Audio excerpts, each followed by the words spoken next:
సంబంధించినటువంటి పెద్ద మనుషులందరూ మరి ఇక్కడికి వచ్చినటువంటి సోదరులందరికీ కూడా నమస్కారం, రామ్ రామ్. ఇప్పుడు మన గ్రామ పంచాయతీ ఎన్నికలు వచ్చినాయి, మీకు అందరికీ కూడా తెలుసు. మీ అభ్యర్థి కూడా రవిని ఇక్కడ తీసుకొచ్చారు.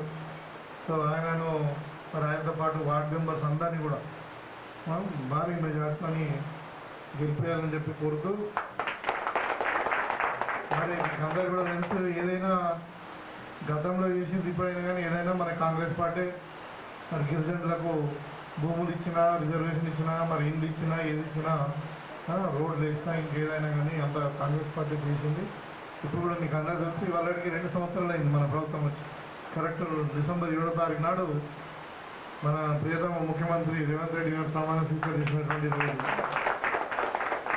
మీకు తెలుసు ఇలా ఈ గత 2 సంవత్సరాల నుండి రైతులకు మనం బోనస్ ఇచ్చినాము, కరెంట్ 24 గంటలు ఇచ్చినాము, రైతులకు చాలామందికి రుణమాఫీ చేసినాము.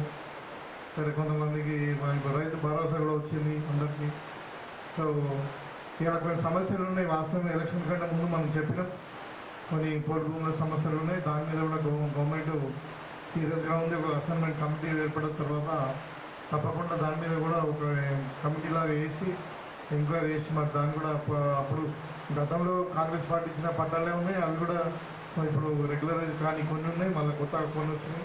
ఇవన్నీ కూడా ప్రభుత్వం ఏం ఆలోచిస్తుంది ఒక, ఎందుకంటే ఏదో కల్పకు సంబంధించిన సమస్యనే కాదు, మొత్తం రాష్ట్రానికి సంబంధించిన సమస్య. గవర్నమెంట్ నిర్ణయం తీసుకోవాలి. తప్పకుండా దాని మీద కూడా నేను మీ ద్వారా కూడా రాష్ట్ర ప్రభుత్వం కొట్లాడతాను. పొడుగున్న సమస్య కూడా తీర్చామని చెప్తూ, మరి మీకు అన్ని విధాల కల్పలు మన అదొక టెండర్ అయింది. 50 లక్షలు, 50 లక్షలు ఒకటి, 60 లక్షలు ఒకటి సీసీ రోడ్స్ అయినాయి. తర్వాత మీకు ఈ సౌర ఇంప్లిమెంట్ చేసాం టెంపుల్ కూడా. సో మీకు ఆ రోజు నేను ఏది డెంగ్యూ ఫీవర్ వచ్చినప్పుడు నేను వచ్చినా, మీ గ్రామంలో అందరూ కూడా ఇంటింటికి తిరిగినాము, ఒక మెడికల్ క్యాంప్ ఏర్పాటు చేసినాము. ఇవన్నీ కూడా మీ ఆరోగ్యాన్ని కాపాడినాము, అన్ని విధాలు చేసుకున్నాము. అదే ఇండ్లు కూడా ఇల్లు లేని వాళ్ళకు ఇప్పుడు ఇల్లు ఇస్తామని చెప్పినాము. ఇవాళ మ్యాక్సిమం మనం ఫస్ట్ ఫేజ్లో 26 ఇల్లు ఇచ్చినాం. సో ఇప్పుడు ఫారెస్ట్కు మళ్ళీ గ్రామాలకు సంబంధించిన ఏదైనా భూమి ఉంటే కూడా దాని ఇష్యూ కూడా ROFR కింద మనం ఇల్లు కట్టుకోవడానికి అయితే క్లియర్ చేసినాం. ఇప్పుడు డిస్ట్రిక్ట్ కమిటీలో క్లియర్ అయింది. మీకు ఎవరికైతే ఇంకా ఇల్లు లేవో అందరు కూడా ఇల్లు ఇస్తాం. జాగా లేని కూడా జాగా కూడా ఇస్తాం దాంట్లో 25 years.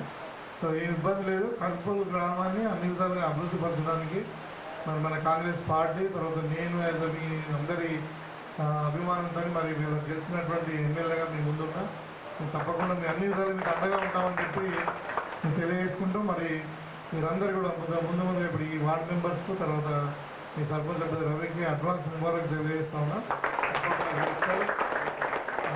ఇంకా మీరు యునానిమస్ చేస్తే ఇంకా గవర్నమెంట్ నుండి 10 లక్షలు వస్తుండే, నా దగ్గర నుండి 10 లక్షలు వస్తుండే.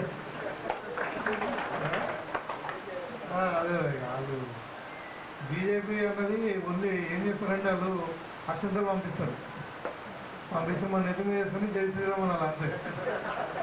ఇంకేం చేయరు కాదు. ఎందుకంటే మనం 12 ఏళ్ళు అయింది ఇప్పుడు మోడీ వచ్చి ప్రభుత్వం. ఏమైనా వచ్చిందా మన ఊరికి?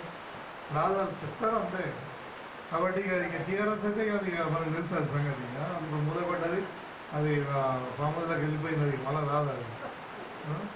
సో కాబట్టి ఏదున్నా మనమే, ఏదున్నా కాంగ్రెస్ పార్టీ, ఏదున్నా మీతో ఈ కాంగ్రెస్ పార్టీతో మీరు మన గ్రామాలను అభివృద్ధి పరుచుకున్నామని చెప్పి కోరుకుంటూ మెరుగరారు.